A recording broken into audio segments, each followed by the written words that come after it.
Gbagbo d'avoir été un président incapable parce qu'il n'a pas pu gérer le problème de fond de la rébellion. En tout cas, c'est l'avis de beaucoup d'Ivoiriens vis-à-vis de la gestion du pouvoir de Laurent Gbagbo. Mais il y a une chose que j'aimerais rappeler. D'ailleurs, il est très important de savoir que lorsque Gbagbo prenait le pouvoir, les acteurs majeurs de la rébellion étaient déjà actifs. Ce sont ces gens-là qui ont perpétré le coup d'État contre Henri Konan Bédié. N'oubliez surtout pas ce détail-là. Lorsque Ouattara était à Paris et qu'il a déclaré ceci: je frapperai ce gouvernement moribond de Bédié et il tombera. Ce sont les propos de Alassane Dramane Ouattara, à ne pas oublier aussi. Donc du coup, c'est une façon de dire que les rebelles, c'est-à-dire que ceux qui allaient devenir plus tard les chefs rebelles, étaient déjà en activité bien avant que Laurent Gbagbo ne prenne le pouvoir dans les années 2000. Sans oublier que les parrains, les grands fournisseurs de la rébellion étaient bel et bien la France de Jacques Chirac et de De Villepin. Alors les gens disent que le pouvoir de Laurent Gbagbo était trop négligent sur le sujet de la rébellion. Ce qu'il faut savoir, c'est que les rebelles étaient mélangés à la population. C'est-à-dire qu'on ne savait pas exactement où est-ce que les rebelles étaient,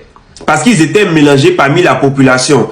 Et lorsque Gbagbo Laurent a essayé de mener des actions contre la rébellion, dans les années 2004, on a tous vu que les avions que Laurent Gbagbo avait achetés pour pouvoir traiter ces rebelles-là, ces avions-là ont été détruits par l'armée française. Et Gbagbo était tagué de celui qui était en train de tuer la population ivoirienne. Alors Gbagbo, voyant que toutes les actions, toutes les activités qu'il voulait mener contre les rebelles étaient anéanties ou bien étaient traitées comme sujet de vouloir tuer la population ivoirienne dans ces zones-là, alors Gbagbo a décidé de mettre une politique en place de sorte à savoir qu'est-ce que les rebelles veulent, pourquoi est-ce qu'ils se battent, et puis essayer de trouver une solution pour régler ce problème de rébellion-là à l'amiable. C'est ainsi qu'ils sont partis à l'accord de l'UNAS Makoussis et on a demandé à Gbagbo de prendre certains rebelles pour les mettre dans le gouvernement et que Gbagbo devrait céder une partie de son pouvoir au Premier ministre, qui lui était Guillaume Soro. On peut reprocher certes à Gbagbo de ne pas avoir été dur, de ne pas avoir tapé sur la table, mais je vais vous rappeler un cas, le cas de Mohamed Kadhafi.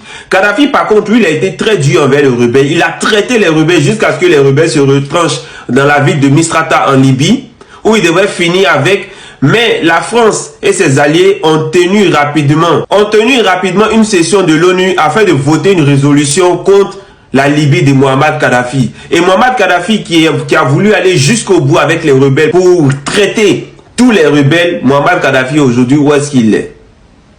Il n'est plus de ce monde. Donc si Gbagbo Laurent faisait exactement comme Mohamed Kadhafi, soit il ne serait plus de ce monde, soit il serait jugé à la Cour pénale internationale, il serait resté là-bas, condamné et jugé pour crimes de guerre, crimes contre l'humanité. Mohamed Kadhafi, lui, il est allé jusqu'au bout et nous tous, on a vu ce que cela a produit, on a tous vu ce que cela a donné. Mais bizarrement, personne ne s'offusque, personne ne se demande pourquoi est-ce que les rebelles là, les fameux rebelles qui ont tué les gens, qui ont assassiné, qui ont violé des enfants, violé des femmes, même violé des hommes, ces rebelles là aujourd'hui, ils ne sont pas inquiétés.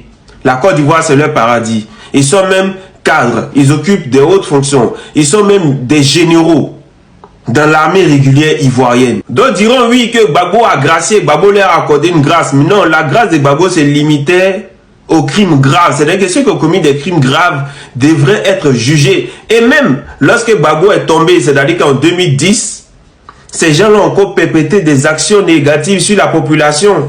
Ils ont massacré, ils ont dévasté des familles entières à Diokwe. Mais aujourd'hui, ces gens-là occupent des hautes fonctions dans le pays.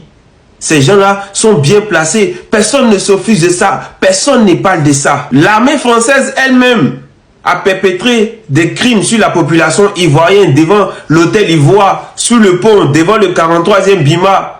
Est-ce que cela a été traité? Est-ce que cela a été jugé? Est-ce que même les gens en parlent? C'est comme si ça ne faisait pas partie de l'histoire de la Côte d'Ivoire. Personne n'en parle, personne ne traite ce sujet-là, personne n'a été poursuivi par la justice internationale, ni même par la justice ivoirienne. Comme si ceux qui sont morts là, c'était des poulets en fait. Aujourd'hui, on parle du pouvoir d'Assimi Goïta et d'Ibrahim Traoré. Ces gens-là jouent sur la géopolitique. Mais si c'était il y a 10 ans, il y a 20 ans, la France allait balayer le pouvoir d'Ibrahim Traoré, balayer le pouvoir d'Assimi Goïta, ça n'allait pas aller quelque part. Ils ont balayé Thomas Sankara, ils ont balayé Patrice Lumumba, ça allait où? Ça allait nulle part parce que ces gens-là avaient le monopole sur l'Afrique. Mais aujourd'hui, la politique est différente. Aujourd'hui, les armes sont différentes. Aujourd'hui, la géopolitique est différente. Il y a des actions que les Américains et les Français faisaient hier qu'aujourd'hui ils ne peuvent plus faire parce qu'aujourd'hui, ce n'est plus le même truc. Arrêtez d'être méchants, arrêtez d'être hypocrites, posez les vrais problèmes de fond. Pourquoi est-ce que ces gens-là ne sont pas jugés aujourd'hui? Pourquoi ces gens qui ont massacré des Ivoiriens aujourd'hui ne sont pas jugés? Pourquoi? Posez-vous la question. Je pense que vous avez déjà la réponse.